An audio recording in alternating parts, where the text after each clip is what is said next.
Hello, everybody, and thank you for joining me for another restful live stream of true, scary stories to help you fall asleep. Today, we've got some really good friends of ours on. We've got, as you know and as you love, the tremendous Phoenix Fire. Phoenix, how you doing today, buddy? Wonderful. How are you all? Doing excellent. We also have with us today someone who you may have heard on a recent video of mine. You may have heard him on Being Scared's YouTube channel. You may have heard him on Let's Read's YouTube channel. Heck, you may have heard him on his own YouTube channel. And if you haven't, make sure you go subscribe.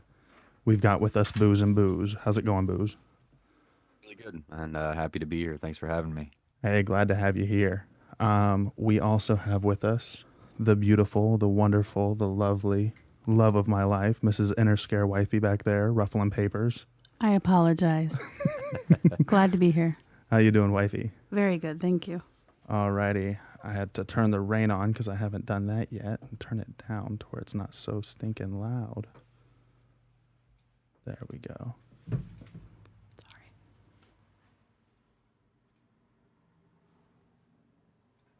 Alrighty. Now we got our rain going. Maybe. Doesn't look like it is going. This is my symbol. Alrighty. I gotta fix some It's blurry.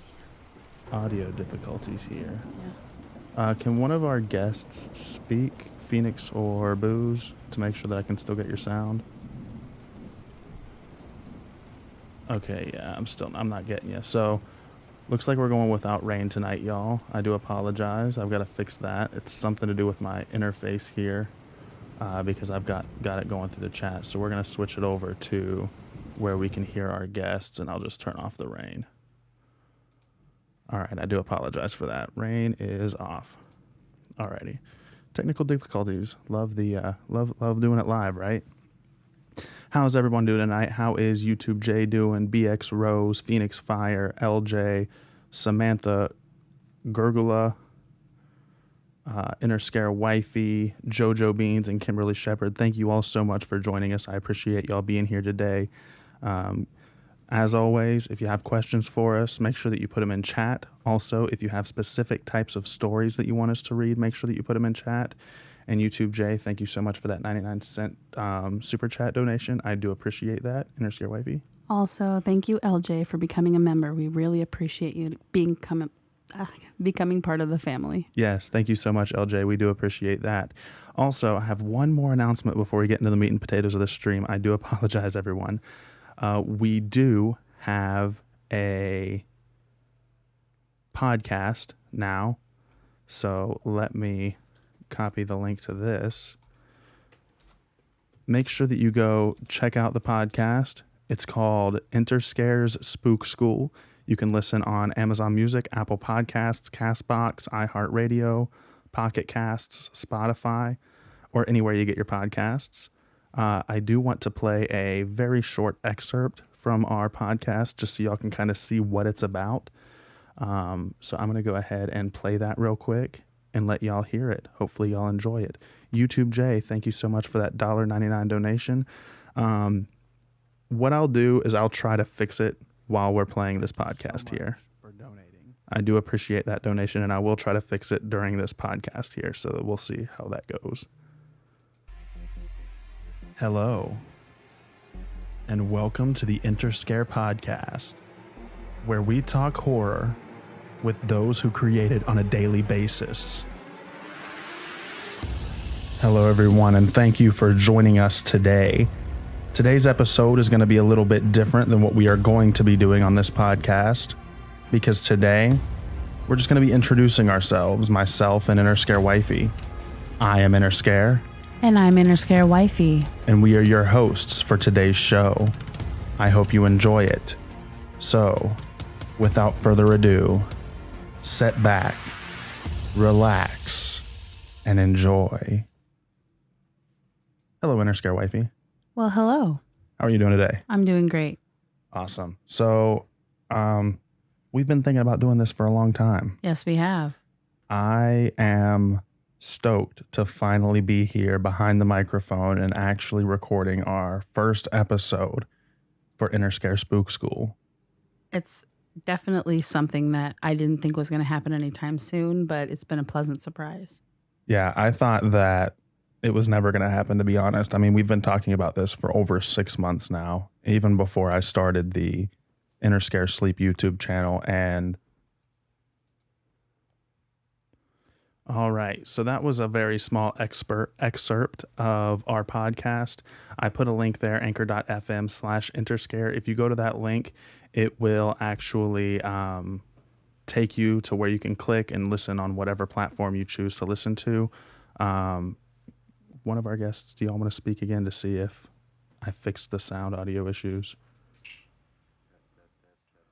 Okay, not yet. Okay, I'm trying to fix that right now because they really want they're begging for the rain sounds, so I'm going to try to get those rain sounds working here with you guys talking. So we are going to work on this here.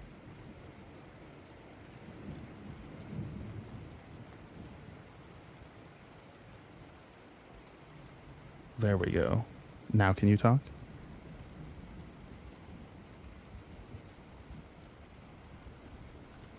One more time.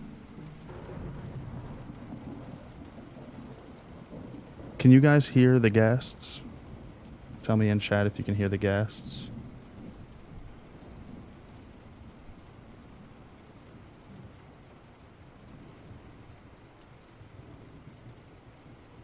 Phoenix Fire talking. Can you hear me? Nope. They That's cannot. a no. No. Okay. So let me see now if I fixed it this way. If I go to chat. Okay, now they can't hear the rain. It's this Roadcaster, man. It's this new toy that I got. There's some bugs in it that need to be worked on. Don't blame it on the toy. I told you it was ready to pack up and go home. It just about is going home on us, to be honest.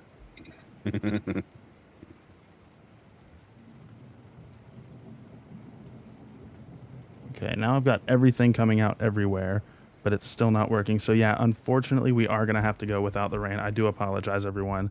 I promise I will get that fixed for the...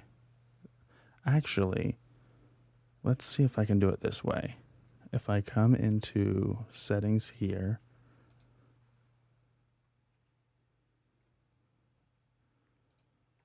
Can one of y'all talk and see if I can hear you?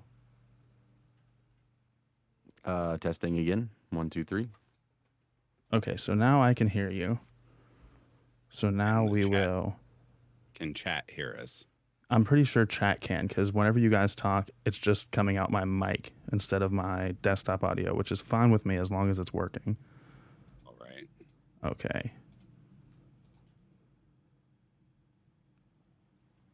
All right. Chat saying yes. We're good to go. Okay, so now I'm turning on the rain sounds. Switch this over to main. And we should be good. Okay. Our Sweet. first request is for a paranormal story. Alrighty, so I'll go ahead and get it started off by reading our first story here. Let me get a good paranormal story pulled up for us. Actually, what we'll do is I'm going to, so one of the next video that I'm working on, not the next one releasing, the one releasing Monday is going to be a different video, but the one releasing next Wednesday is going to be Ouija board stories. I'm going to read a Ouija board story here, and I'm not going to lie. The stories that I've been reading for that video are they actually have been giving me anxiety while reading them. So buckle up, because these Ouija board stories can be very freaky. I just gotta find one that's not too overly long here. Here we go. My friend used a Ouija board and doesn't know what to do now. I'm posting on behalf of my friend who decided to use a Ouija board. On January 21st of 2021, I decided to play a Ouija board while in a call with some of my friends, and when I asked if anyone was there, the board didn't respond. So I asked a few more times, and when nothing happened, I decided to end the game by saying goodbye on the board and shut it in my spare room. A couple of nights went by, and I suddenly start hearing footsteps in my living room. I live alone except for my 2 dogs who were both in bed with me. After that, one of my dogs, who normally doesn't growl, started to growl at every nook and cranny in my house. And whenever he would, I would start to feel lightheaded, and as if something was inches away from my face. Recently, I have awoken to scratches all over my body, and the feeling of something heavy sitting on my chest.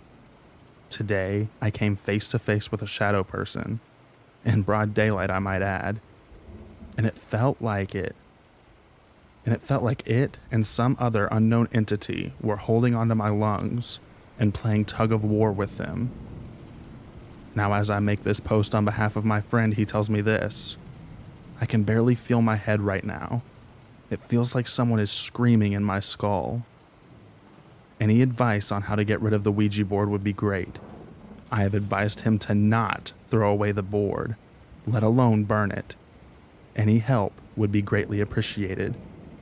Edit to add. I would also like to add that after my friend, who has already commented, u/Dovakin9908, a friend of mine was affected by the session as well. He has been getting strange dreams after the Ouija session, and has been seeing things here and there. Alrighty. Do you have any questions yet, Inner Scare Wifey?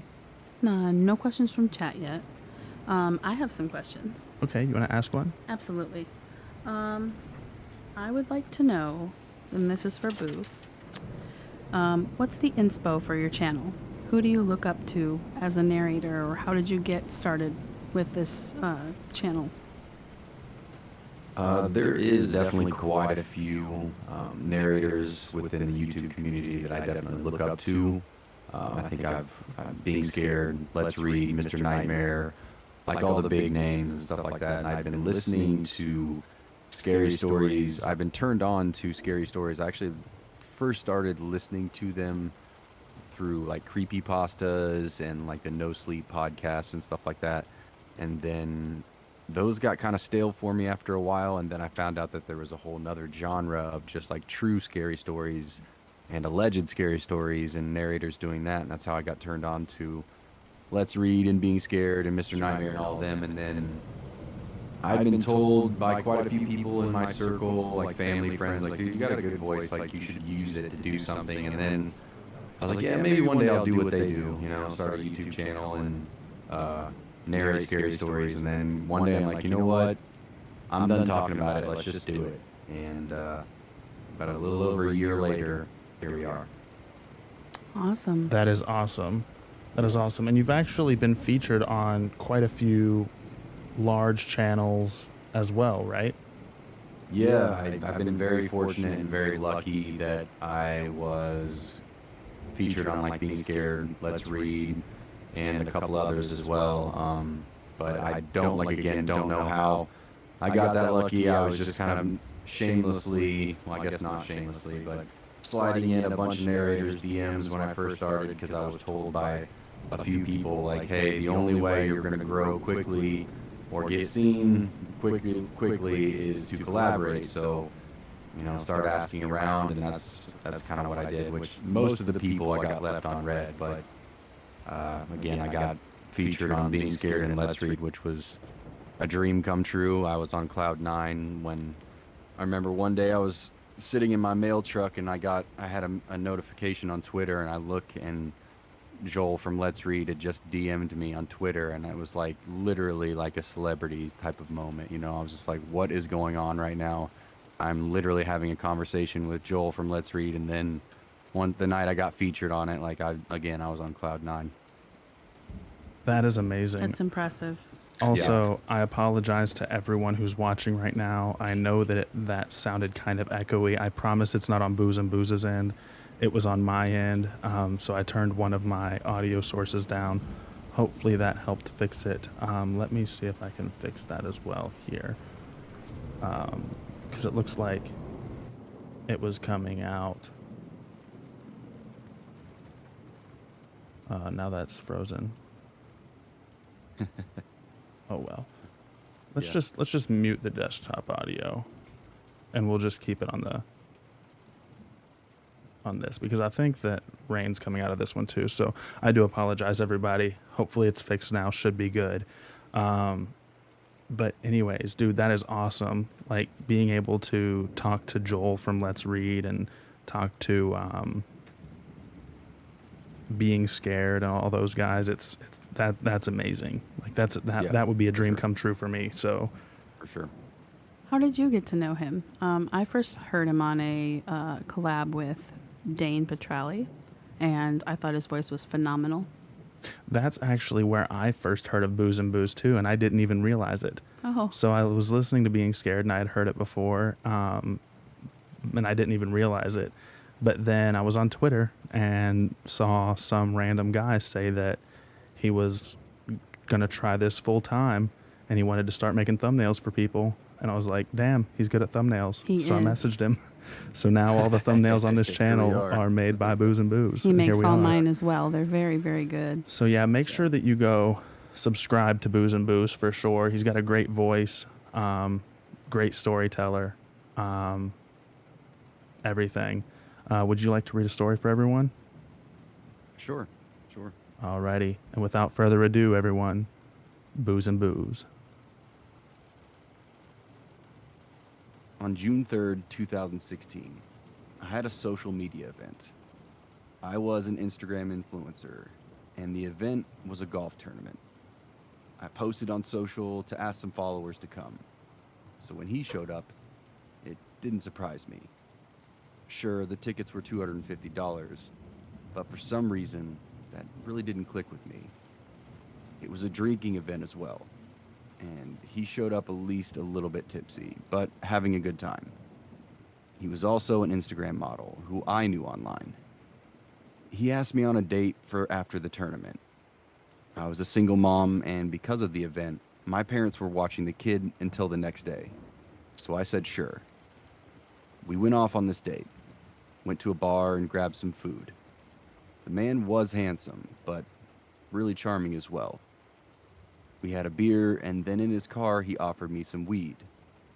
I rarely smoked, but decided what the heck. We hotboxed and then went off to another bar. He was friendly with everyone and made me laugh quite a few times. Then off we went to the liquor store for more alcohol, and then finally back to his house. I was drunk and high, so it was easy to sleep with me. He had a bunk bed, and I remember him being on top and being very selfish and aggressive, and me being scared. I didn't stop him out of fear. He had driven, and my car was still at the golf tournament location. We were far too far for me to afford an Uber back to my car. The next morning, I went to the restroom, and afterward, I noticed a long pipe coming from the toilet after I flushed. He came out upset because it was to water the weed, and his roommate were growing. I didn't know, as I was too drunk and high still for it to click. I apologized and got even more scared. We came downstairs, and I looked at the wall and the decor for the first time. He used knives, and weapons were all over the walls for decorations. I waited for him to have breakfast and drive me back to my car, trying to not to show how panicked I was. In the car, I knew I needed an excuse that wouldn't hurt his feelings. So I told him I had a blast and I was bummed because I really like him. But my child's father passed away when he was 1, and I can't have CPS take him away because I'm around someone growing weed. I told him I didn't care about the weed, but didn't want him to change, so it was a bummer. I let him make out with me one last time as he dropped me off. I was shaking as I drove off because of the vibes he was giving. The very next day after he dropped me off, he met a girl that was 10 years our junior, an 18-year-old mini-me that he dated for 3 weeks. She dumped him, and he stalked her like crazy. So much so that he was arrested a few times. In September of the same year, He got out of jail for the last time and headed to a bar. Meets a girl there, takes her home, and he ended up murdering her, chopping up her body, cutting her heart out, and setting it on fire. He's currently serving life for this crime, and I still get flashbacks to this day. Alrighty, everybody, that was Booze and Booze. Make sure you go check out his channel. Interscare Wifey has dropped it in chat. And make sure you go check out his channel. Give him a subscription. Go subscribe to his channel. Listen to his narrations. He's got some great stories over there. I know that I'm hooked, and I've been binging his channel lately myself. We also have on with us today Phoenix Fire. Phoenix, we're going to ask you the same question as well. What was your inspiration? Do you have any other YouTubers that you look up to? And what made you get started reading stories? My biggest inspiration is the Sandman. Absolutely love his calm demeanor. I can actually fall asleep to him. I do love Raven Reeds, and there is a Papa Scare. Absolutely love Papa Scare, just because I'm a horror fanatic. And what got me started in this is I have had a passion for horror since I was in diapers, believe it or not. Now that I'm old enough with this big, grisly, boomy voice, I can put it to good use telling horror stories to others. Alrighty. And would you like to read a story for everyone next?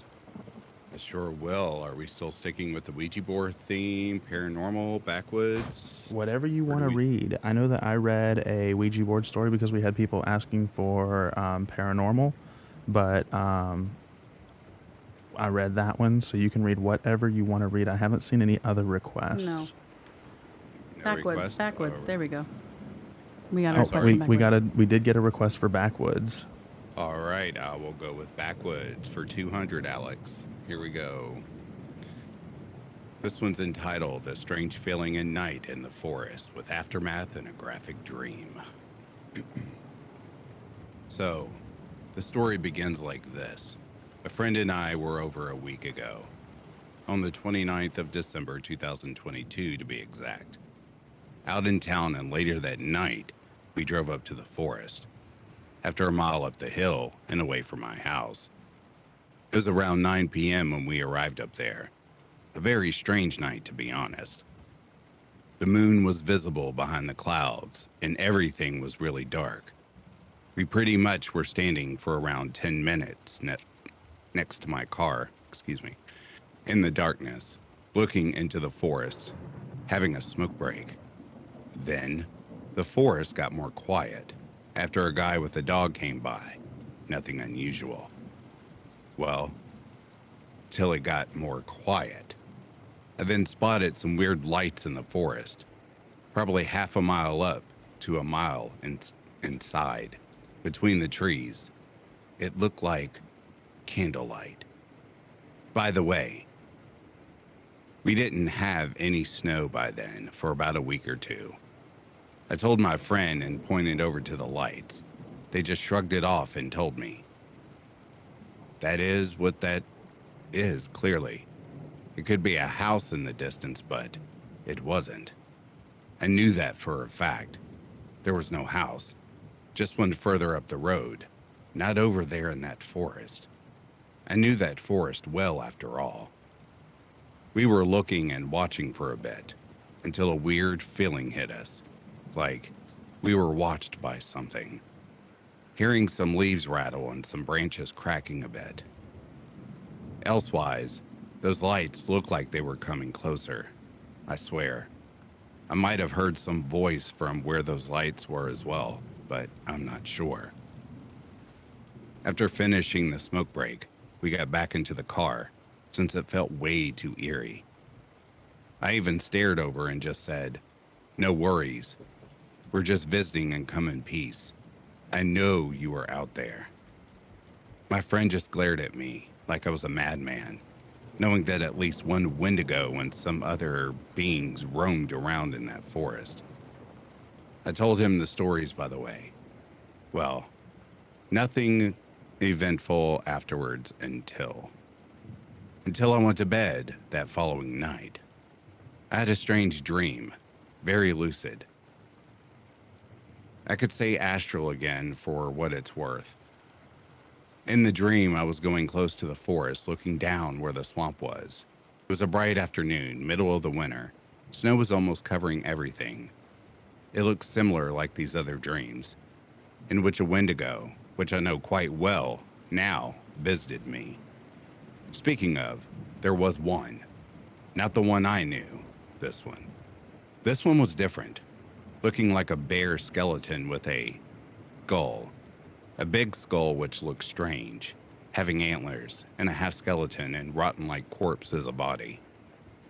I stared at it. It looked at me and howled at me. The sound was deafening, and I only heard the sound after something loud like an explosion? It was like this, with white noise and static in my vision. A moment later, I was awake, looking around, saying only, "What the F was this?" I then turned around and went to sleep again. I fell asleep and I woke up in the same dream, just down there, facing this Wendigo. I was mad, just mad as hell for letting out this screech or howl. The next thing I remember is me bolting towards it, bearing some ungodly wrath, ramming my fist into its ribcage and tearing out its heart. Moments later, I saw him fall apart, letting out a screech, holding his bloody, ice-cold heart in my hand. The following part was more or less fuzzy, not sure. Did I or didn't I? I ate his heart. I later woke up and that was pretty much it. The end. Alrighty. That was Phoenix Fire, everybody. Guys, make sure that you go check out his sleep channel, youtube.com/@backtoashes_YT. I put the link in chat. Please go check out his channel. Please give him a subscription. He is 300 and he's at 619. So he's like 300 and some subs away from being able to get his channel monetized. And he deserves it. And he 100% phenomenal. deserves it. He's a great narrator. One of my favorite on YouTube. I fall asleep to his videos every night. Make sure that you go give him a subscription. It would mean the world to me. It would mean the world to him, I'm sure. And we would really appreciate it. Yes, absolutely. Inner Scare Wifey. We have a request for a Mothman story. Alrighty, I will find one of those while you read the story that you want to read. This is a submission from somebody who wants to be anonymous. Alrighty, everyone, without further ado, Inner Scare Wifey. Haunting of the Little Hands. I've never lived in a haunted house, but my mother did as a teen. Other houses on her street had strange things going on too. A few homes away from her lived a family. One night, the daughter went to bed with a headache. The next day, she was dead. She passed away from an aneurysm. After the funeral, the family went away to get their minds off the tragedy. The father asked my uncle, my mom's brother, to check on their pets. My mom and dad, who were dating at the time, went with the veterinarian. After entering the house, my uncle and father headed to the basement to see the animals. And my mother went to play the piano on the ground floor. She was playing it when she felt something brush against her ankles. She thought that a cat must have left the basement and walked past her. She kept playing and she felt it again. She looked under the piano and saw nothing. When she started again, she felt hands clasp her leg tight. She dashed to the basement door, called my uncle and father, and waited for them. Back outside, my uncle could tell my mother was rattled and asked what was wrong. She told him what had happened, and he turned white. He told her the daughter who died used to play a game with her. When he played the piano, she'd crawl underneath, grab his ankles, and push his feet up and down the pedals. Is that the end? Yes. Alrighty. So That was a submission. Still looking for a Mothman story. It's kind of hard to find an actual story from someone who's seen Mothman. I'm seeing a lot of posts of different pictures and things of stuff. I'm not able to find a story at the moment. Oh wait, here we go. As I was saying that, I just found one. So I'll read this Mothman story. And then I saw a request for skinwalker stories or ghost stories. Booze, if you want to get a skinwalker or a ghost story for next. And then Phoenix. This one's right up your alley. Someone asked for a creepypasta. Ooh. A creepypasta, okay. BX Rose, I'm turning the ghost stories over to Booze. Alrighty. So I'll do a Mothman story, then we'll send it to Booze for ghost stories, and then we'll send it to Phoenix for a creepypasta. So, here we go. Great. So something happened 3 nights with my dad. I woke up around 4 a.m. to a call from my dad.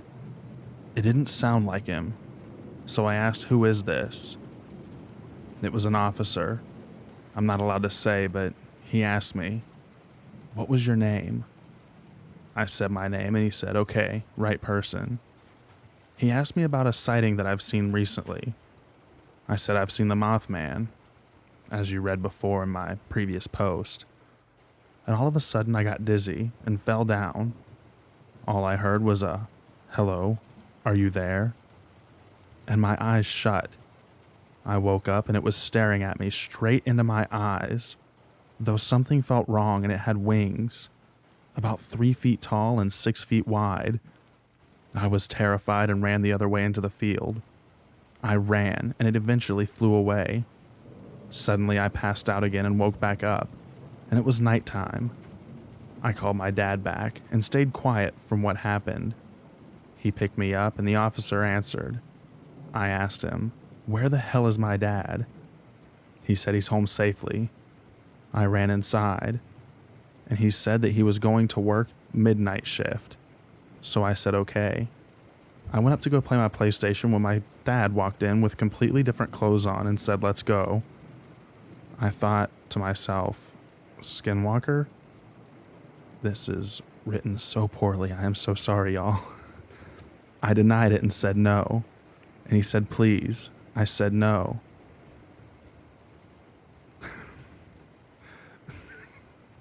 I just caught a comment down here. It says the only mystery here is the disappearance of punctuation. That's hilarious. So I apologize, guys. Yeah, this story, I'm not even going to finish reading it on the channel because I don't want that low quality here and something that I don't necessarily believe. All right, so here's a better Mothman story. I do apologize. I just want to let them know that there's a whole creepypasta that's been approved by the writer channel. Okay. Thank you for that. Enter Scare Waifu, will you drop that in chat, please? Yes. Thank you. Mothman? I'm not sure.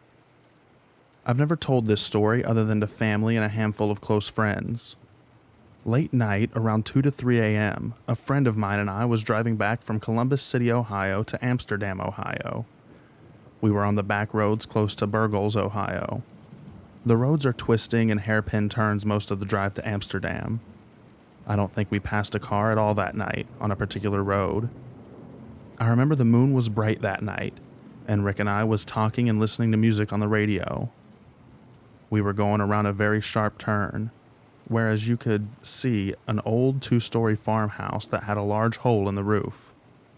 No one lived there. It was very dark, as there is no streetlights on this road. It's basically farmland, no big cities around.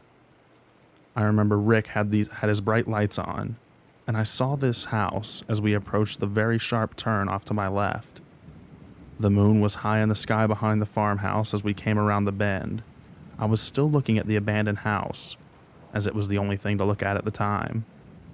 As we cleared the sharp bend, I saw something fly up from the house, or from behind the house. It was large. It was more than large. Rick saw it as well. Rick almost came to a complete stop. I would say that he was going about 3 miles per hour at this point, looking out the window, as was I. Rick owned a Granada. I'm not sure what year it was, but it was what I would call a mid-sized car. As I looked out the passenger side window and up, all I saw was the underside of its wing. I saw what looked like veins or bones, and as we looked from side to side of the car and out the front window and back in a matter of seconds, we realized the one wing covered the complete car front, back, and sides. That explains why I saw the bones or veins in its wings so clearly, although it was clearly close enough that if I could have stood up and out of that car window, I could have touched it. We both looked at each other and yelled, "What the F was that?" I looked back, and the only thing that I saw was it flying away in the darkness as I yelled to Rick, "Go, go, go." He was already hitting the gas pedal. I kept looking in the sky until we reached home. We knew no one would believe it. Some did, some didn't, and it was forgotten. Rick and I were happy that we knew the truth, and we were happy that we were together to see it, that we shared this experience. I'm almost 60 years old now, and this happened back in 1986. Rick and I lost contact with each other over the years, but I know to this day that Rick still remembers this night and always will. I'm not sure what we saw that night. A Mothman, a cryptid of some sort, I don't know, and I probably never will. I never saw it again after that night. Some of these comments got me cracking up, though. Someone just said, "Holy wall of text, Batman." Alrighty. Interscare Wifey, do you have any more questions For our guests? which one? Both of them. I know that we're going to be doing a podcast with both of them. We Yes. did one already that's coming out on Monday for Phoenix Fire. Yes. So What's that? you Phoenix Fire. I really, really want people to get to know all sides of him because I feel like he's very complex and very talented in many different areas. And if you drop that sub, you will not regret it. It's something that is medicinal and amazing. So, And that's for both of our guests. yeah. 100%. Well, does Booze do Sleep Channel? He does some videos that are longer for sleep, but I think most of his content is geared towards relaxation, correct? Yeah, I think so. It's kind of difficult as I don't know how you guys were, if you just fell into that, because initially I know when I first started, I wasn't planning to be like, I didn't realize that there was kind of an ASMR type of thing to this, to narrating and reading stories until I got really into it. And then I just kind of fell into it where people kept asking for like, hey, why don't you put rain behind the stories Yeah. and stuff like that. I use these to relax. So it just kind of happened. I don't know if people really fall asleep to my narrations. I think you're right. You hit the nail on the head. It was more of like a relaxation type of thing, I guess. So Awesome. So if you need something to help you relax after a long day of work, or if you need something to, listen to on your way to work, on your way back from work, on your daily commute, whatever it may be, check out Booze and Booze. If you need something to help you fall asleep, listen, I know that I'm sending viewers away from my channel because I know that I'm your main sleep channel. But I promise you, if you go over to Phoenix Fire, if you go over to Back to Ashes, that's youtube.com/@backtoashes_YT. I promise you, you might not listen to me as much because that guy is so good at what he does. And Yep. Booze is amazing at what he does as well. Very talented. I listen to both of them every day. Every day. That's not a lie. That's not a lie. I listen to both of their channels every day. So make sure you go check both of them out. thank you. I can second that. I get screenshots that Interscare is actually listening. I also want to give a huge shout out to Interscare Wifey because Interscare Wifey has started her own YouTube channel as well. youtube.com/@InterscareWifey. Let me go ahead and put that in chat as well.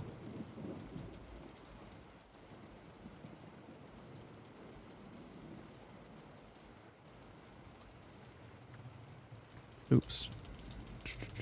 YouTube.com/@ interscarewifey. It's trying to actually get me to tag you instead of post your link. There we go. All right, I got your link posted. Make sure that you go to Interscare Wifey's channel and subscribe to her as well. She does 30 to 45 minute long videos now. I'm increasing them slowly until I can get to about an hour. Yeah, she's slowly increasing her video length. And she does rain sounds behind her videos as well. Great for relaxation, great for sleep. Also, I'm following what you want as viewers. So I do polls and I follow through on the polls. You know what I'm saying? Yeah. So next is Let's Not Meet. That's going to come out tomorrow. That was viewer's choice. And we'll see what's next. But I'm having a great time doing it. Absolutely. Everyone that is on this stream puts rain sounds or fire sounds or something of that nature behind their videos. They are all excellent for relaxation, all excellent for sleep. Check out all of the channels. Check out Interscare Wifey, Booze and Booze, and Back to Ashes. You will not regret checking out any of those channels. But now, without further ado, we've got Mr. Booze and Booze with our next story. All right, so this story is titled, I Keep Waking Up at 3:33 a.m. Hello, I'm not gonna lie. This is my first Reddit post, so I'm sorry if I get some of the lingo wrong. I'm a 21-year-old female, and I keep waking up at 3:33 a.m. I'm also seeing that this time consistently when I look at the clock before I get off work, which is 3:33 p.m. in this case. Or even when I look at my phone randomly when I'm on a phone call with someone. This also happened when I was telling my dad a story earlier this morning. I looked at my phone, and we'd been on the phone for 33 minutes and 33 seconds.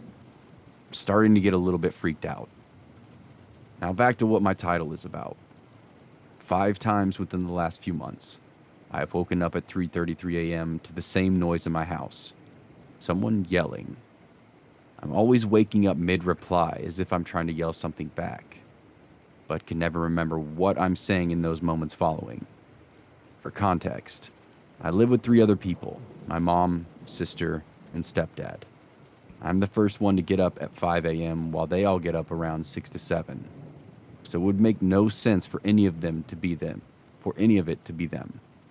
They're already all asleep. Like I said, this is my 5th occurrence in the last few months. I think they started in November. And the first time I thought it was just a coincidence, but I'm starting to believe that it isn't anymore. As soon as I woke up this morning to another occurrence, my cat was on my chest within seconds, trying to nuzzle underneath my blanket, then laid complete still. I just sensed I was being watched, and I think he did too. For a little bit more context on the house itself, my room is on the 2nd floor in a corner. I am next to the upstairs bathroom, which the door is normally open, allowing the mirror to create a portal or vortex within the mirror in my mom's room right across the hall. I'm aware of this and try to close the bathroom door when I can, especially at night. But when I wake up, it's always open. Any advice? My grandpa's a medium and I'm talking to him tonight, but I'm just all around terrified. Update. I talked to my grandpa last night via phone call. He lives states away. The first thing he asked me was, "Are you wearing your crystal ball or crystal I gave to you?" Which, to his surprise, my answer was no. Honestly, I was never a big believer in crystals to begin with, but my mind might be changing on those opinions slightly. He said that he would tune in and see what he could find out, and ask those he communicates with spiritually. He personally found nothing to be too concerned about. He is, though, in communication with my great-grandpa, who's passed away way before I was born, and he said that he would check on me last night. Again, I was a little skeptical, I'm not gonna lie. That was until I started talking to my dad after that phone call. We were sitting in the living room, just him and I, while my sister and stepmom were in another room. From behind my dad, I swore I saw movement in the sunroom. Dad is also very in tune with these things that happen around him. He smiled and said, Someone is in the sunroom, isn't there? You see them? It wasn't so much see, just more feel. So my dad and I both got up and went to the sunroom. And upon approaching the doorway, a cold chill blew past us. And both my dad's arm hair and mine stood straight up. I wish I was lying, but I hated that feeling. My dad walked in and asked me to describe what I was feeling. I personally sensed a male that I've never met. He was tall enough to possibly hit his head on the door in the sunroom. My dad laughed and said it was probably Great-Grandpa D. Just like my grandpa said he'd come check on me, and he was 6'2". I didn't feel unwelcome in the space, but I didn't step a foot inside of it because whoever was in there was unfamiliar to me, yet warm in a way that I can't describe. So I just turned my back to the room and walked away, but I continued to feel eyes on me. This whole encounter had me very freaked out, and I feel like I've opened up a part of my brain that I'm not quite sure I wanted open, but I feel like it's too late. Alrighty, excellent narration by Booze and Booze. Again, that is youtube.com/@boozeandbooze. Go check out his channel. I also want to, I don't know if I said this earlier, thank you to Samantha Gurgula for the $1 super chat. I think I might have missed that. I do apologize for that. Thank you so much for that. But yeah, Interscare Wifey, do you have any more questions for us? I don't see any yet. Alrighty, and then in that case, without further ado, we've got Phoenix Fire with a creepypasta. Are you ready, Mr. Phoenix Fire? I am. This one's a bit of a long one, guys, but I will try to get through it as quickly as possible. Take your time. This one is entitled Rules for the Darkness Around the Desk. Hello, fellow artist. As you may see, you are completely surrounded by darkness. The only items you have is from the desk in front of you, complete with a pencil and many pieces of paper. Welcome to the darkness around the desk, a place where artists such as yourself go to achieve their true creativity. All you need to do for the next 72 hours is draw. Draw whatever comes to your young mind. It sounds simple, doesn't it? Well, here's the catch. You're not alone here. You have many other artists for company. They've been here for years, and they're not too friendly to meet new people. After stewing in their own insanity for so many years, they've become quite aggressive, you know. Well, fear not, young artist. We have rules for evading them. Each artist doesn't come alone either. You also have to deal with their creations. An artist's creation is just as dangerous, if not more dangerous, than the artists themselves. We'll provide rules for how to evade them. So these rules may be a little long, but you have plenty of time to read them. Number 1, do not fall asleep. Number 2, this is the most important rule. Do not leave the desk. You have a circle of light around your desk that spans 4 feet and no more than that. Stay inside that circle no matter what. Leaving this light will result in you being easy prey for the madmen within this place.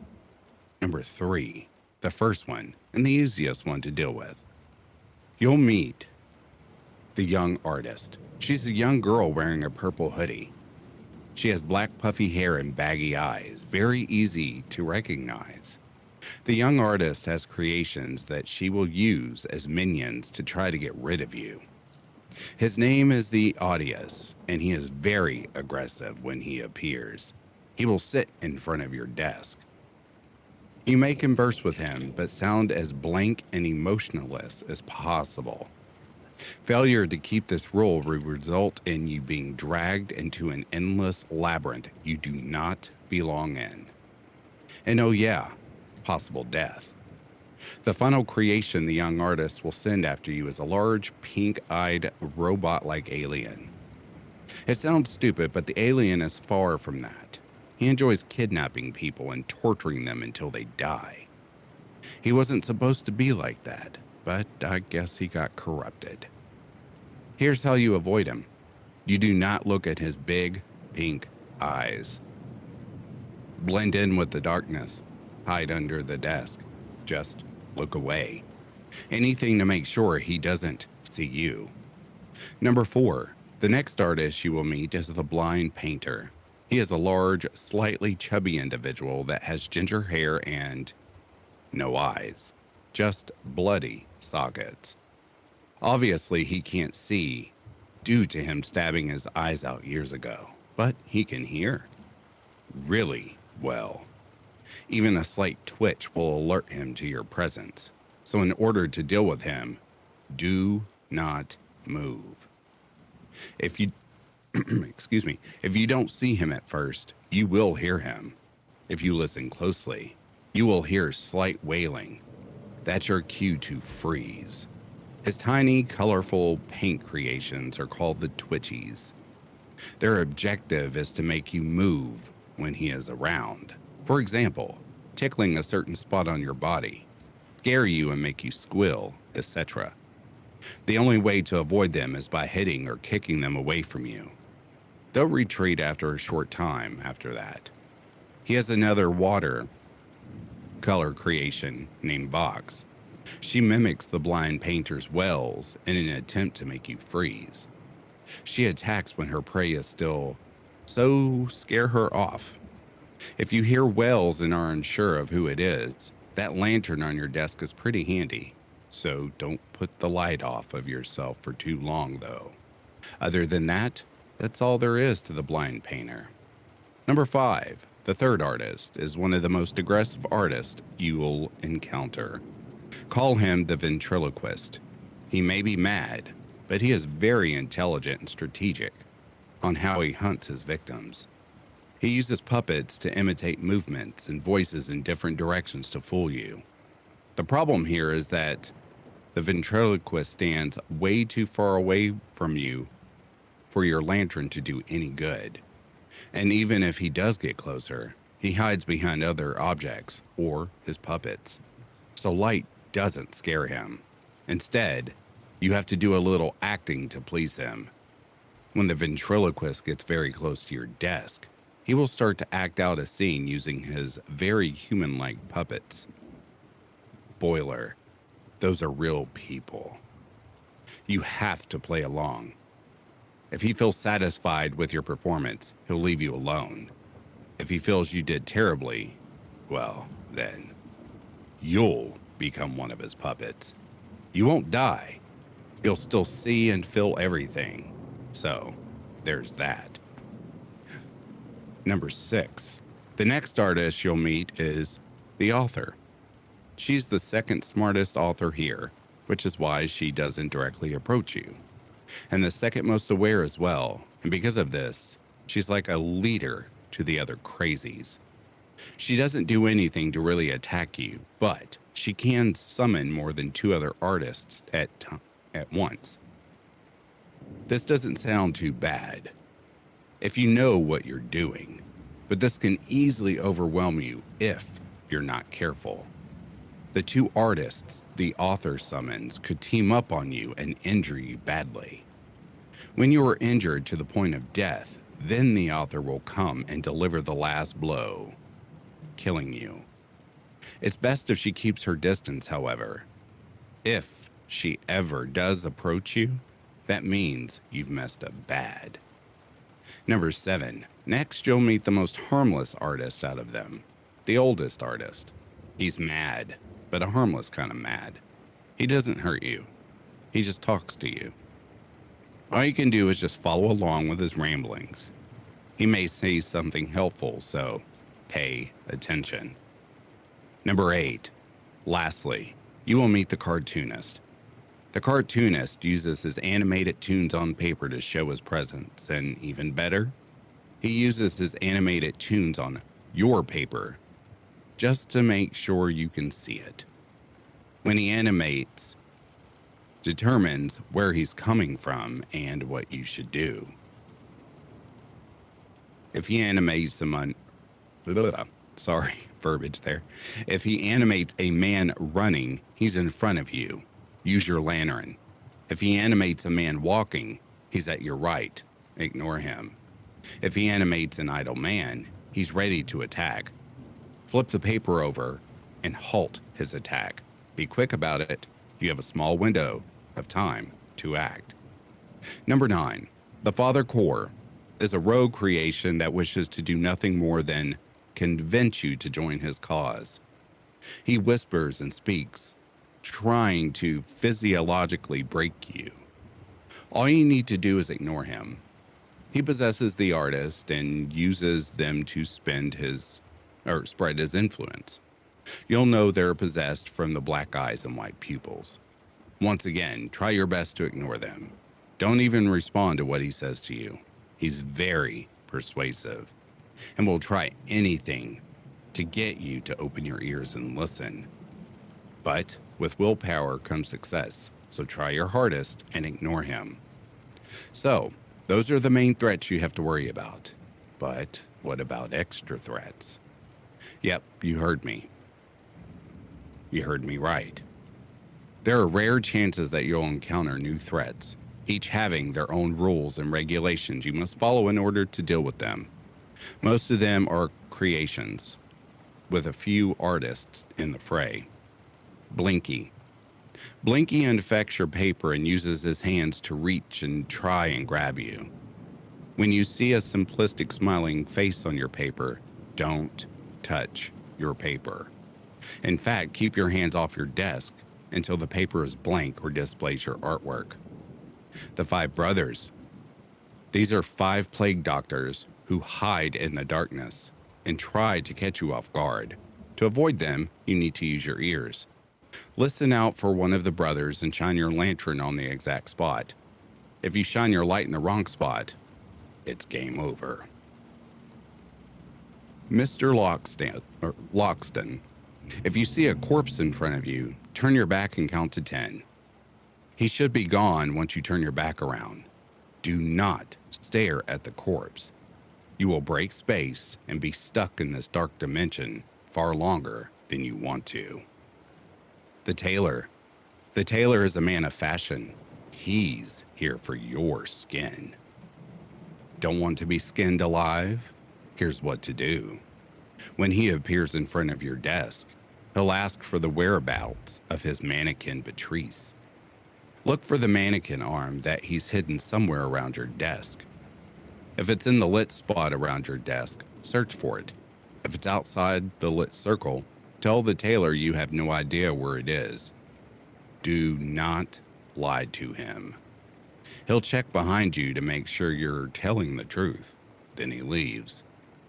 If you do lie, or you don't even attempt to search for the mannequin arm, he will kill you. The doll maker. The doll maker doesn't harm you. In fact, she's probably a joke to those who pull all-nighters. She just places a doll on your desk for a short period of time. There is no way to remove this doll. It disappears on its own. While the doll is on your desk, you feel tired and drowsy. Just resist the urge to fall asleep, and the doll maker is a cakewalk. The happy lifers. The happy lifers are a bunch of cultists obsessed with happiness. Just smile in front of them and don't talk. That's all. Silence of these cultists is always the best option. Cats. You see a small kitten growing out of your wrists? Use the lighter and burn them alive before they spread throughout your body and tear you apart. Ivan. If you see Ivan in front of your desk, stare him down until he leaves. Dave and Harvey. You hear shuffling and the sound of children giggling. Shining your light in its direction will ward off the duo. Holding the light on them for 10 seconds will keep them away from you. If you ignore them for too long, they will move closer to you, and their vulnerability to the light will lighten, making the light last longer on them. The caretaker. If he appears in your desk, keep him there. You'll need him in case you get injured. That's all for the extra threats. If these 72 hours mixed with extra threats weren't enough for your thrill-seeking ways, there's an extra challenge that'll hopefully keep you entertained, I guess. Extra challenges. Memories challenge. You'll begin in a room with nothing more than a TV, a couch, a camera, a flashlight, and a game console. So, a living room. You will have to deal with 3 threats here. Morgott. When he appears on the TV screen, go upstairs and check the bedroom. You will know if Morgott is there if you hear whispers. Shine the light on his face and check his eye colors. If his eyes are white, close the door and keep it open until you hear footsteps. If they're black, keep the light shined on him until he vanishes. As more time passes, he will get more aggressive, becoming more dangerous, so stay alert. Raiden. Raiden will appear in the living room. He will start coming through the TV to look for you. His first warning being his large hand in the corner of the screen. Turn the lights off before his face appears on the screen. Keep the lights off until the TV turns to static. The red-haired stranger. The red-haired stranger can appear in any room of the home, as he so chooses. So you have to do some searching before getting rid of him. You need to use the camera provided to flash him, or he'll take a useful item of yours and break it. That's the only challenge so far. There will be more soon. Anyway, that's all for the rules of the darkness around the desk. Good luck, and I hope to see you alive soon. Alrighty. That story heavily reminded me of Five Nights at Freddy's. That's what that one reminded me of, was Five Nights at Freddy's and the rules on how to beat the game. But great narration, Phoenix. Thank you for that. Samantha says it reminds her of Emily Wants to Play. I saw somebody in the comments, I don't know who it was, but they said that you sound like the guy at the end of Stand By Me. Mm. Thank you. Alrighty. So before we go any further, I do want to switch over to the screen share screen real quick. I do want to plug my merch store. I know I never plug it. Most people probably doesn't know it exists. Most people probably don't know that it exists. But if you go to innerscare.com and you just click on merch up here, I've got some merch. Got some shirts for both men and women, phone cases, hats, backpacks. Got some flip-flops, neck gaiters, skater dress. I got a pillow. The pillow, I don't know why it shows the back on the main picture. It's speckled on the back, but it's got my face on the front. Look at that backpack swag. I like that backpack. I want to get me a backpack. I don't have one, but I want to get one. I've also got women's sportswear, so I really like those leggings. Wifey wants a pair of those leggings. I got to get her a pair. But yeah, got some merch. If y'all go to innerscare.com/s/shop, or you just go to innerscare.com and you'll click on the little merch button there, make sure that you grab some merch. I would heavily appreciate it. But now, back to the stories. Not seeing any questions from chat still. So, Innerscare Wifey, did you have another story that you wanted to read? Let me look. Alrighty, while you're looking, I'm going to ask everyone here, what are your goals for this year? For your channels? I honestly just want to grow. If that's 1,000 more followers, if that's 500 more followers, I just want to grow, as an audience, as well as just, I want every episode to be better than the last one. And that's kind of the goal I'm going for, is whether that be editing, visuals, whatever that case may be. At least that's for me personally, for me to grow. And I left my job and I'm doing this full time, so I'm all in. I'm all in. So fingers crossed I made the right decision. And that's definitely a big step to take. I remember whenever I took that step, it was scary, but yeah, it's very scary, but it can be very rewarding as well. And for sure, I wish you all the luck on your channel, and I hope that you grow like YouTube Jay says. I agree. I hope you get more than 500 to 1,000. I hope you get 20, 30,000 this year. That'd be awesome. You definitely deserve it. You 100% deserve it. And you're an excellent narrator. I hope that you shoot to the moon. I Phoenix, what about appreciate that, yourself? man.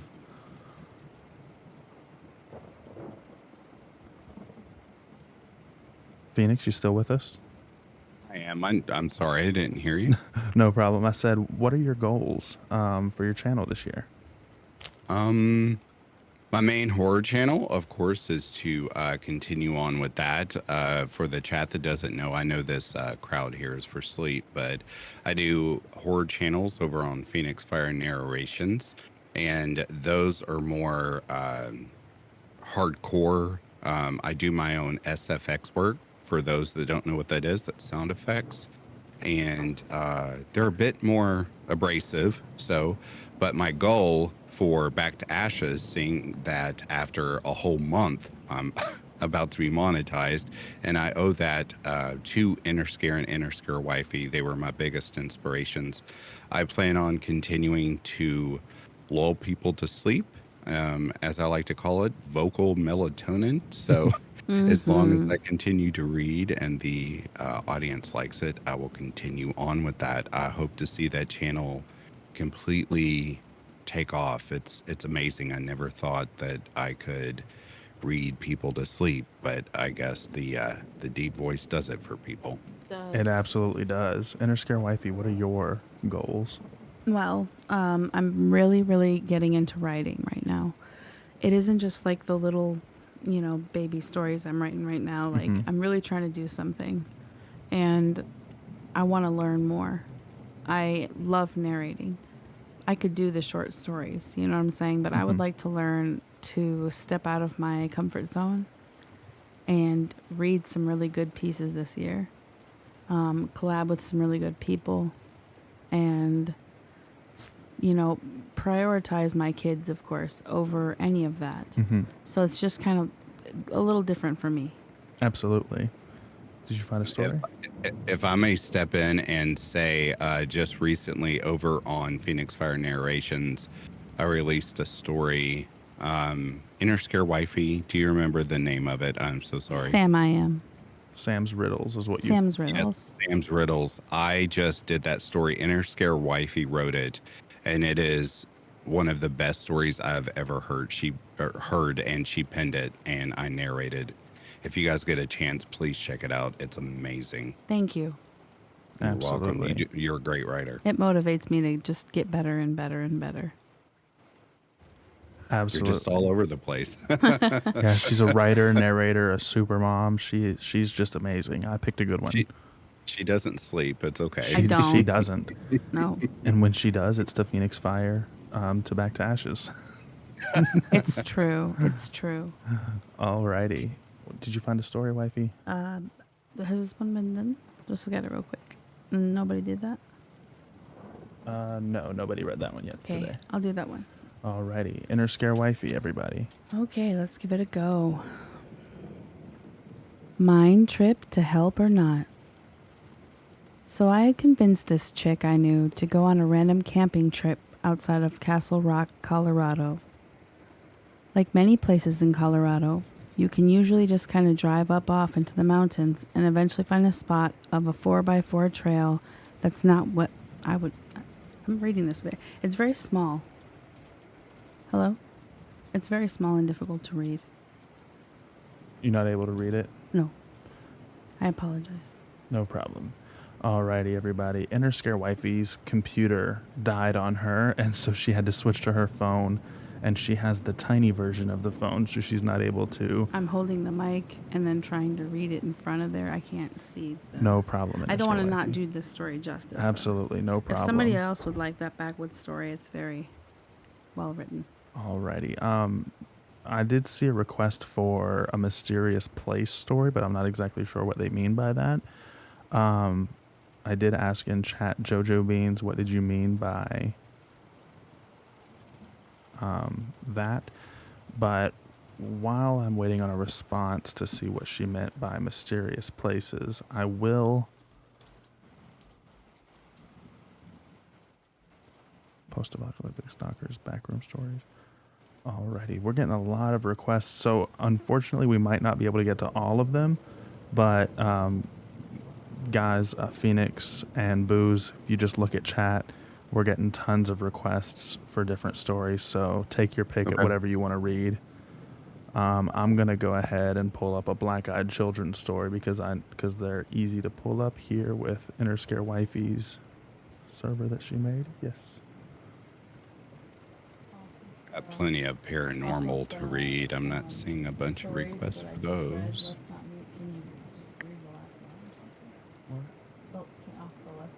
You want me to play the last one that you had? Yeah.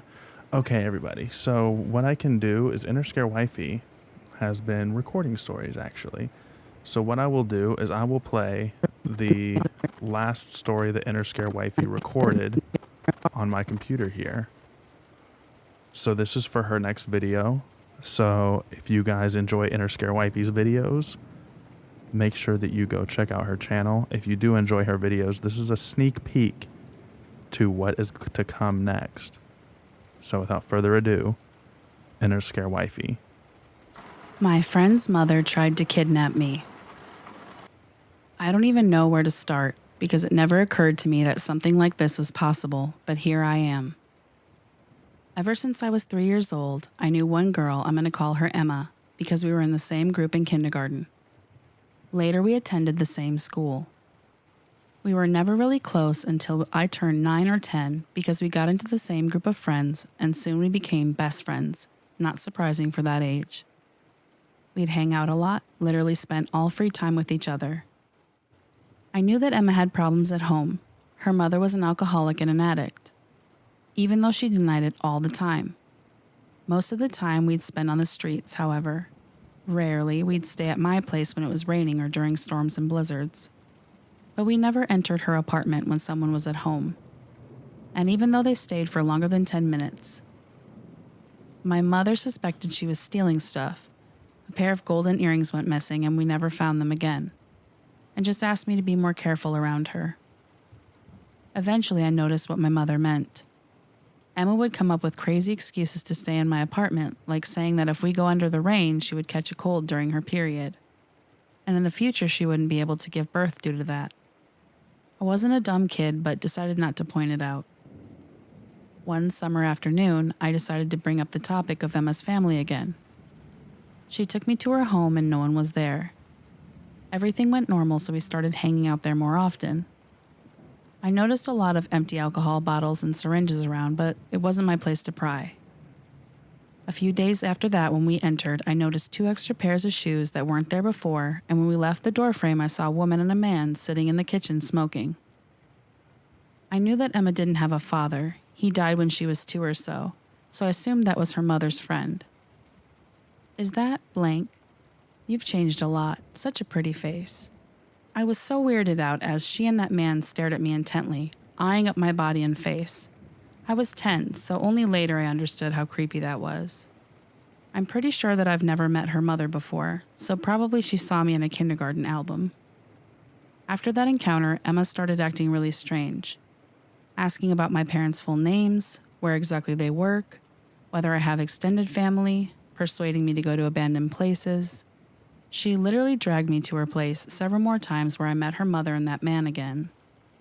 Weird comments, especially about my body and face, happened every time. I told my mother about Emma's behavior. I didn't tell about the weird stuff with her mother, and she banned me from hanging out with Emma completely. Important note, after me and Emma stopped talking, she transferred to another school by the demand of her mother. It was a regular morning, a month or 2 after. I was heading out of school when suddenly an old beaten-up car pulled up near me and a woman came out of it. I couldn't see her face clearly due to the scarf around her face and assumed she was just a passenger getting out of a car. I continued my way towards the school. However, I haven't even made more than a step when she firmly grabbed my arm. She started saying something about my mother being in the hospital and that I had to go with her. Her voice seemed familiar and the rest of the face too. She also said full names of my parents and that she's related to me from my uncle's side. She said his name too. I freaked out and started denying her demand to get in the car, so she grabbed my shoulder, placed her palm on my mouth, and dragged me to the car. That's when I saw that the driver was the man from Emma's place. I bit the woman's hand as hard as I could, thrashed until she let go and ran back home. My mother came home furious after she was alerted that I never got to school, but she quickly calmed down when she saw my state. My clothes were torn on my sleeve, my arm heavily bruised, and I was sobbing. I was never an emotional kid, rarely showed even mild emotions. I explained everything that happened, and she showed me all photos of relatives and asked if I recognized that woman, and I didn't. My mother hasn't said a word to me about that after, and we pretended it never happened. Today I stumbled across Emma's Facebook, and there was a photo of her mother with that fucking scarf. I denied the possibility that it was her throughout my whole childhood, but here it was, proof that makes it impossible to lie to myself anymore. I need to let it out because my mother never got me any help after this, and I just bottled it up. Why did Emma's mother do that? Did Emma know about it? I guess I'll never know. FYI, our town has a huge drug net, and our area has a lot of cases of human trafficking. To Emma's mother, let's not meet. Alrighty, everybody. That was a sneak peek of Inner Scare Wifey's next video.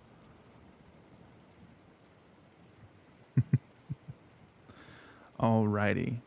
So, what we're going to do is we're going to have everyone read another story. I'm going to read a couple Black-Eyed Children stories because they're very short. Then we'll have Booze and Booze read a Glitch in the Matrix story.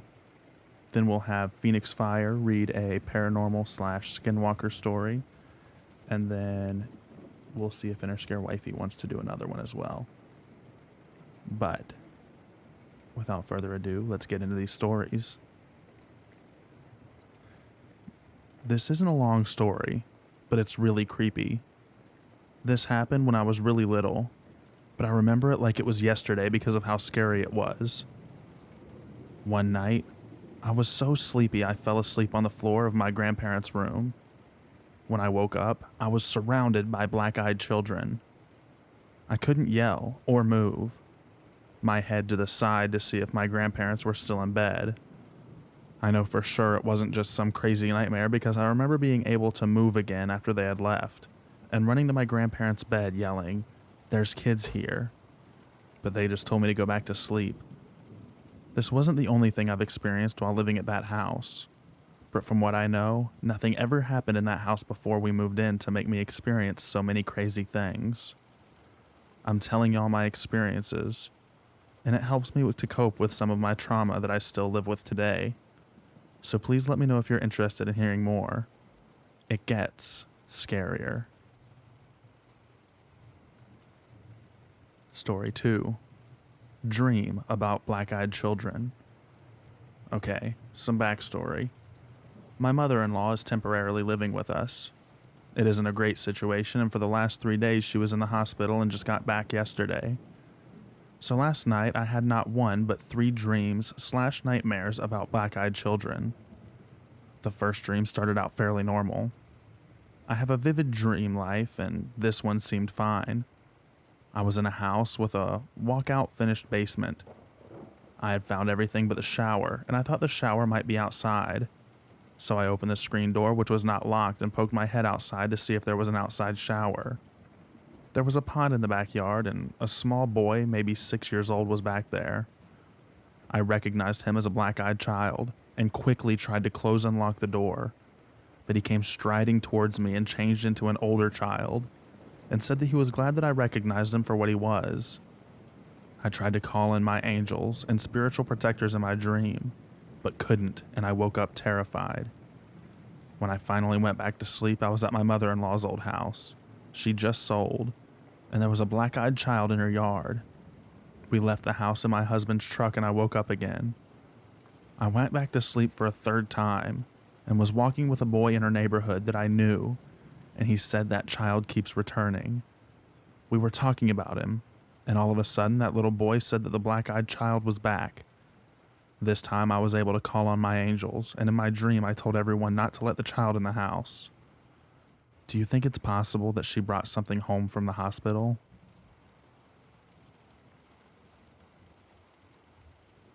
And finally, the third black-eyed child story.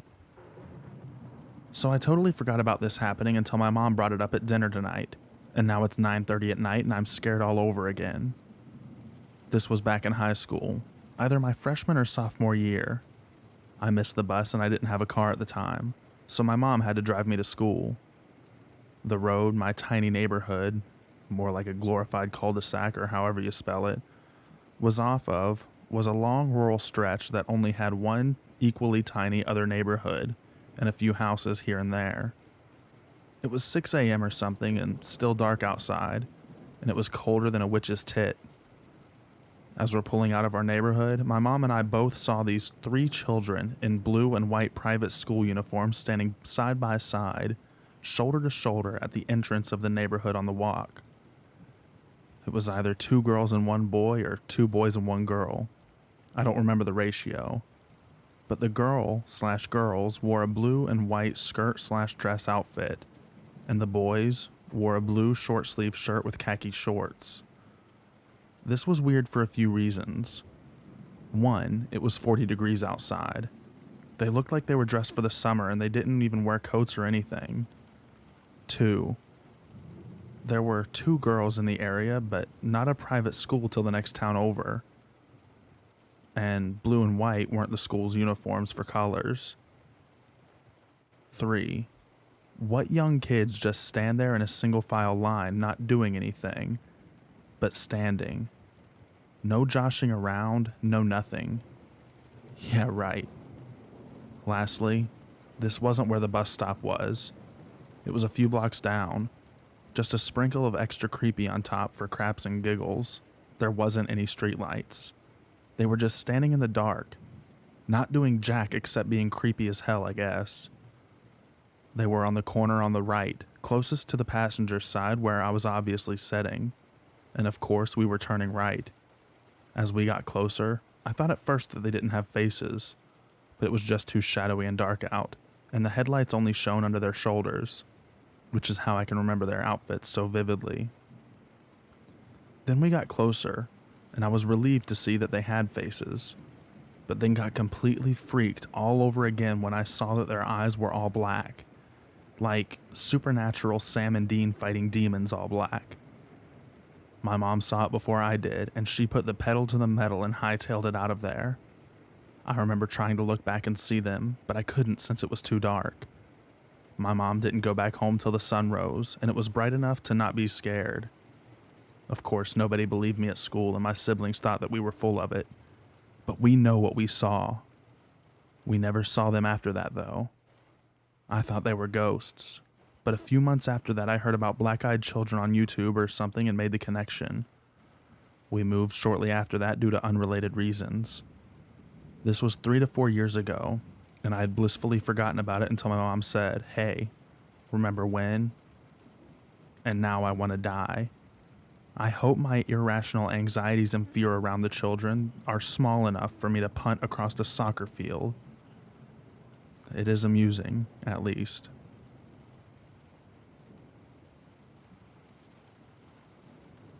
Alrighty, everyone, and now on to Glitch in the Matrix by Booze and Booze. All right, so this one is titled Dead Sister's Necklace Ends Up in the Strangest Place. Recently, I found this sub and decided to share a really weird incident that happened to me a few years ago. Here's some background. My sister had been living with my grandmother for a year before her death. She hadn't lived with me and my parents for about 17 years prior to that as well. She was 19 years older than me. Big age gap, I know. I was 18 at the time at this incident, and my sister was 37 years old when she passed away. In April of 2016, my sister got us matching sister necklaces for my birthday. The kind of matching necklaces that joined up together to make like a heart or yin-yang symbol. Hers said big sis and mine said little sis. She was already wearing her half of the necklace when she gave me mine. Cut to July of 2016. My sister passes suddenly from an accidental drug overdose. She had been struggling with narcotic addiction. sorry. She had been struggling with narcotic addiction for a very long time, and it was very devastating. A few weeks after she died, my sister, me, and my mom went to collect some of her things, and we wanted from my grandmother's house. I was already set in my mind that I wanted to find half of our matching necklaces so I then could have both. My mom and I looked through her stuff and literally could not find it anywhere. We turned her room upside down because I was so upset about it. We had already got her stuff back from the coroner, and she had only been wearing a watch when she passed away. No necklace. My grandmother said she would look for it, but she never found it either. Cut to December that same year. It's our first Christmas without her. I'm putting up Christmas decorations, but crying on and off because everything just sucked. I take out the Christmas stockings and find hers, and I decide to put it away because I just missed her. But I feel something hard in the toe of the stocking. I think it's probably just a stocking stuffer from the year before, and I go to pull it out. But there it is, the missing half of the necklace. I literally stood there like the wind had been knocked out of me. I thought maybe it's just a similar looking necklace. But then I almost pissed myself when I realized it said, Big Sis. There's literally no way her necklace should have or could have ended up in there. My sister wasn't allowed to be at my parents' house unsupervised because she was known to steal pills. And she wasn't allowed to have a key either. I'm pretty sure she didn't even visit the house for 4 months when we owned the necklaces before she died. Not to mention, the stockings would have been taped up in a box in the garage all year with the other boxes and decorations stacked on top of it. My parents and grandmother were understandably also freaked out. My mom and grandma actually cried when I told them. I still cannot explain how or why it got there. I was thrilled to have it, but also creeped out a bit. Anyone experience something similar? Alrighty, excellent narration by Booze and Booze there. I did just drop his link in chat. Guys, please, if you can, make sure you click on that link and go give him a subscription. He is a great narration channel. I literally listen to his content every day. I'm going through his entire backlog right now. He has stories with Let's Read on there. He has stories with Being Scared on there. He's got his own stories. He's got a ton of collabs on there. Such an amazing channel. Please go check out Booze and Booze. That is www.youtube.com/@boozeandbooze. The link is right there in chat. Click on it. Give him a subscription. And yeah, thank you so much for being on with me today, Booze. Yeah, thank you again for having me. I really appreciate it. Alrighty, and now, without further ado, our brother, Phoenix Fire. Before I get started, I would like to say thank you to everyone in chat. It's always a treat to speak with you all and the positivity that comes from it.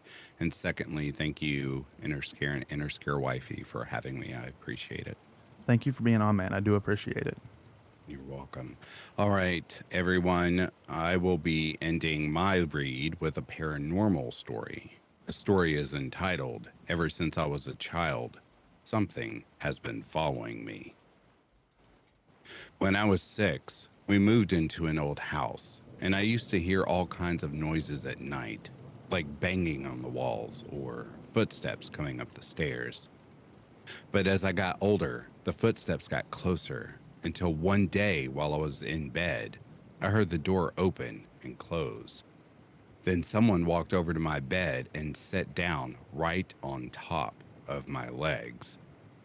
I thought it might have been my dad or mom, but I wasn't going to find out.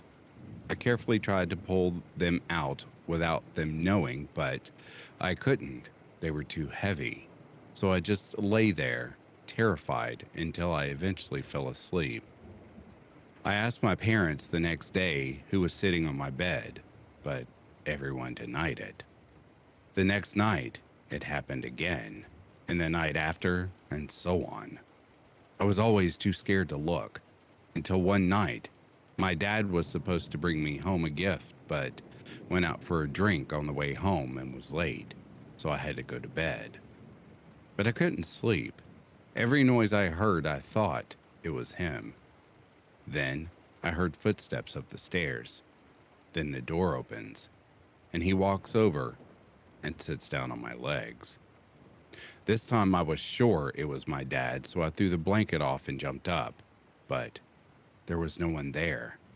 And when I looked down at my legs, there was a butt-sized shape on my leg. Without thinking, I tried to pull them out. Suddenly, the butt-sized dent started moving, as if some unseen person was trying to get more comfortable. As I got older, the closer he got to me, until one night, he laid down beside me and put his hand around me. I was freaked out, but too scared to move. So I just lay there too scared to even breathe. I would have believed it was a real person if I had not locked the door with a key like I did every other night. My parents never believed me, not even after I woke up with deep cuts on my back. But they did take me to a doctor, which did not go well for them because they accused them of hurting me, even though I swore that it wasn't them and that I just woke up like that. I still have the scars today, but now I lie and say that I just fell, which people still don't believe because they look like whip marks. What happened next is a very long story. But now I am 40 and I have kids of my own. My youngest is 12 and something is following her ever since she was a baby when we heard it talking to her on the baby monitor. The whole family seen it multiple times. It's the shape of a little girl, but I don't think it is. We often see it hiding in her room or running past the kitchen door. We tried moving 3 times, but it keeps following her. I'm afraid the same thing that happened to me will happen to her, and it will all be my fault.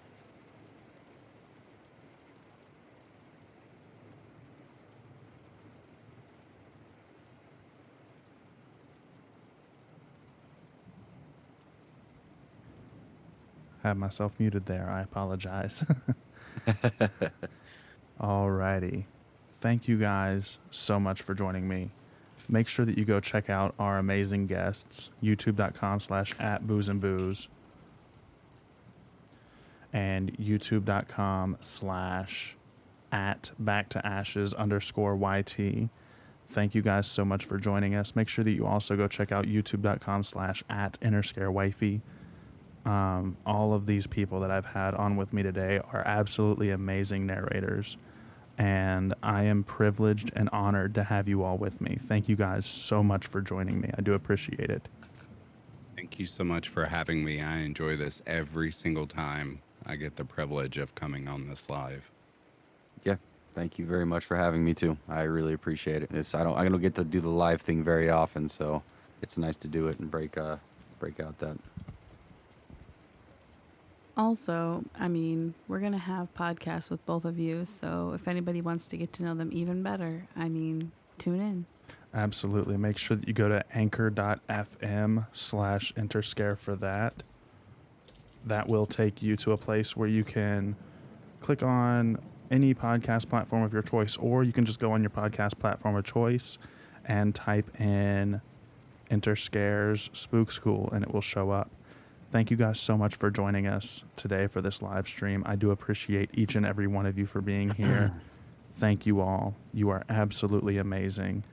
And let me set this up so that it automatically sends you all to the 24/7 stream, so that those of you who did and were able to fall asleep during this stream don't get scared awake by something crazy. So anyways, thank you guys for being here. I appreciate each and every one of you. I want to say hi to Lady Spookaria. Thank you for joining us right at the end here. Spookaria. Wait. Hello, lady. Okay. We're going to actually be on Lady Spookaria's live stream tomorrow. Interscare Wifey and I are. So make sure that you go subscribe to her so that you can check that out. And we're going to, on the stream tomorrow, end the debate on whether it's Spookaria or Spookaria. I say Spookaria, Inner Scare Wifey says Spookaria. So we'll end that debate tomorrow when we're on that stream. But anyways, thank you guys so much. It's going to be a lot of fun. Make sure that you go do subscribe to Lady Spookaria so that you can check out that live stream with me and Inner Scare Wifey tomorrow. But anyways, thank you for being here. I appreciate you. I'm Inner Scare Sleep, here with Inner Scare Wifey, Booze and Booze, and Phoenix Fire. And we wish you all a good night. Bye-bye, everybody.